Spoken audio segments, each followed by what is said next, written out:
அண்ணா திராவிட முன்னேற்ற கழக தேர்தல் வாக்குறுதிகள். அனைத்து குடும்ப அட்டைதாரர்களுக்கும் ஒவ்வொரு மாதமும் உதவித் தொகையாக ரூபாய் 2000 வழங்கப்படும். நகர பேருந்து பயணம் செய்யும் ஆண்களுக்கு கட்டணமில்லா பேருந்து பயண திட்டம் செயல்படுத்தப்படும். சொந்த வீடு இல்லாதவர்களுக்கு அரசே இடம் வாங்கி கான்கிரீட் வீடுகள் கட்டித்தரப்படும்.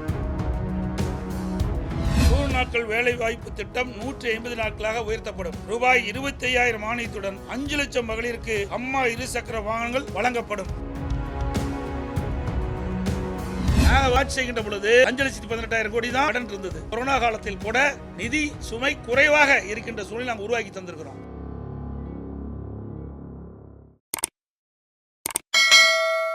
அனைத்து ஊடக நண்பர்களுக்கும் பத்திரிகை நண்பர்களுக்கும் காலை வணக்கம்.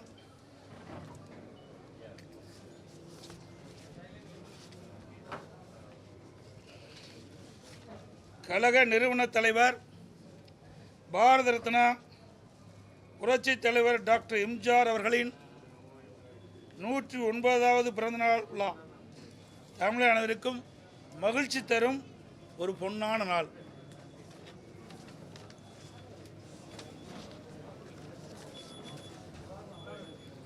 சட்டமன்ற பொதுத் தேர்தல் 2026 அனைத்து இந்திய அண்ணா திராவிட முன்னேற்ற கழக முதற்கட்ட தேர்தல் வாக்குறுதிகள். தமிழ்நாட்டின் 17வது சட்டமன்ற பேரவைக்கான பொது தேர்தல் விரைவில் நடைபெற உள்ளதை முன்னிட்டு மக்கள் நலன் ஒன்றை மட்டுமே குறிக்கோளாக கொண்டு செயல்பட்டு வரும் அனைத்து இந்திய அண்ணா திராவிட முன்னேற்ற கழகத்தின் சார்பில் அளிக்கப்படும் முதல் கட்ட தேர்தல் வாக்குறுதிகள். வாக்குறுதி எண் 1, மகளிர் நலன் குலவிளக்கு திட்டம். சமூகத்தில் பொருளாதார சமநிலையை உருவாக்கிட குலவிளக்கு திட்டத்தின் மூலம் அனைத்து குடும்ப அட்டைதாரர்களுக்கும் ஒவ்வொரு மாதமும் உதவித்தொகையாக ரூபாய் 2000 வழங்கப்படும். இத்தொகை குடும்பத் தலைவரின் வங்கி கணக்கில் செலுத்தப்படும். பேட்டி கொடுக்குறேன்ல, மறுபடியும் உதவி படிக்கட்டுமா?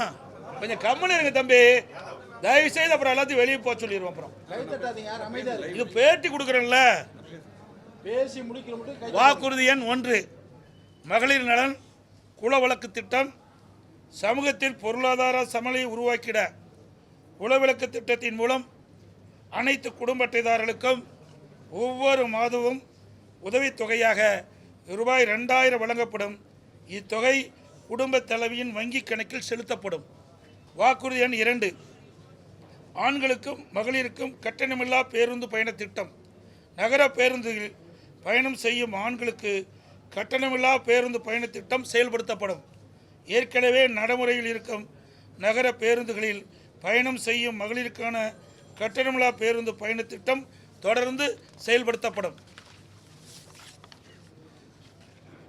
அறிவிப்பெண் 3, அனைவருக்கும் வீடு அம்மா இல்லம் திட்டம். அம்மா இல்லம் திட்டம் மூலம் கிராமப்புறங்களில் குடியிருப்பதற்கு சொந்த வீடு இல்லாதவர்களுக்கு அரசே இடம் வாங்கி கான்கிரீட் வீடுகள் கட்டித்தரப்படும். அதேபோல் நகரப்பகுதியில் சொந்த வீடு இல்லாதவர்களுக்கு அரசே இடம் வாங்கி அடுக்குமாடி வீடுகள் கட்டி அம்மா இல்லம் திட்டம் மூலம் விலையில்லாமல் வழங்கப்படும். அதை போலவே ஒரே குடும்பத்தில் வசிக்கும் பட்டியலின மக்கள் அவர்களுடைய மகன்கள் திருமணமாகி தனி குடித்தனம் செல்கின்ற போது அரசே இடம் வாங்கி அவர்களுக்கு கான்கிரீட் வீடுகள் கட்டித்தரப்படும். அறிவிப்பெண் 4, 100 நாட்கள் வேலை வாய்ப்பு திட்டம் 150 நாட்களாக உயர்த்தப்படும். 100 நாட்கள் வேலை வாய்ப்பு திட்டம் 125 நாட்களாக உயர்த்தப்படும் என்று மத்திய அரசு அறிவித்துள்ளது. கிராமப்புறங்களின் வளர்ச்சிக்கான இத்திட்டம் 150 நாட்கள் வேலைவாய்ப்பு திட்டமாக உயர்த்தப்படும். அறிவிப்பெண் 5, அம்மா இருசக்கர வாகனம் வழங்கும் திட்டம். மகளிருக்கு ரூபாய் 25,000 மானியத்துடன் 5 லட்சம் மகளிருக்கு அம்மா இருசக்கர வாகனங்கள் வழங்கப்படும். தேர்தல் அறிக்கை தயாரிக்கும் குழு மண்டல வாரியாக பலதரப்பட்ட மக்களை நேரில் சந்தித்து அவர்களின் கோரிக்கை மனுக்களை பெற்றுள்ளனர். இப்பணி நிறைவடைந்ததும் அனைத்து இந்திய அண்ணா திராவிட முன்னேற்ற கழகத்தின் சார்பாக குழு தயாரிக்கப்பட்ட அறிக்கையை அறிவிப்புகளாக வெளியிடப்படும் என்று மகிழ்ச்சியுடன் தெரிவித்துக் கொள்கிறேன்.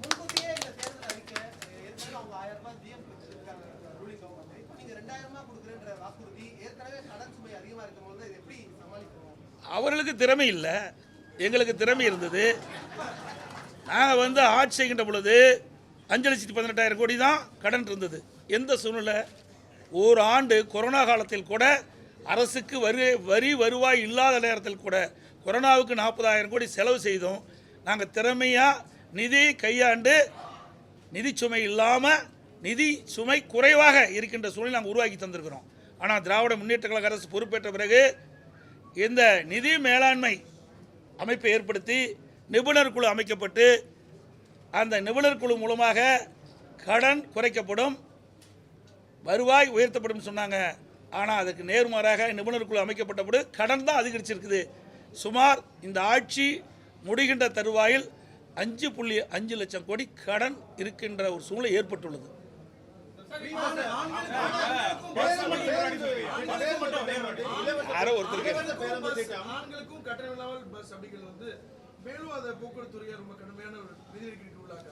அதுதான் நான் சொல்றேன்ல, நிர்வாக திறமை இருந்தால் எல்லாமே சமாளிக்கலாம். நிர்வாக திறமையற்ற சிரிக்கின்ற பொழுதுதான் இந்த கடன் சுமை அதிகரித்து கொண்டே இருக்கின்றது. அதெல்லாம் இன்னும் அதாவது 2ஆம் கட்ட தேர்தலுக்கு முழுமையாக வெளியிடுகின்ற பொழுது இன்னும் பல அறிவிப்புகள் வெளியிடப்படும். இப்போ எங்களுடைய தேர்தல் அறிக்கை தயாரிக்க குழு ஒவ்வொரு மண்டலமாக போயிட்டுருக்குறாங்க, மக்கள்கிட்ட மனு வாங்கிட்டு இருக்கிறாங்க. இப்போ இன்னும் கோயம்புத்தூர் மண்டலத்துக்கு போகலை. அங்கே போய் பலதரப்பட்ட மக்களையும் சந்தித்து அவருடைய கருத்துக்களை விண்ணப்பம் மூலமாக பெற்று அதையெல்லாம் சேகரித்து அந்த அறிக்கையாக தயாரிக்கப்பட்டு அது ஆய்வு செய்யப்பட்டு அதை அடிப்படையில் மக்கள் என்னென்ன நினைக்கின்றார்களோ அதை எங்களுடைய தேர்தல் அறிக்கையில் இடம்பெறும்.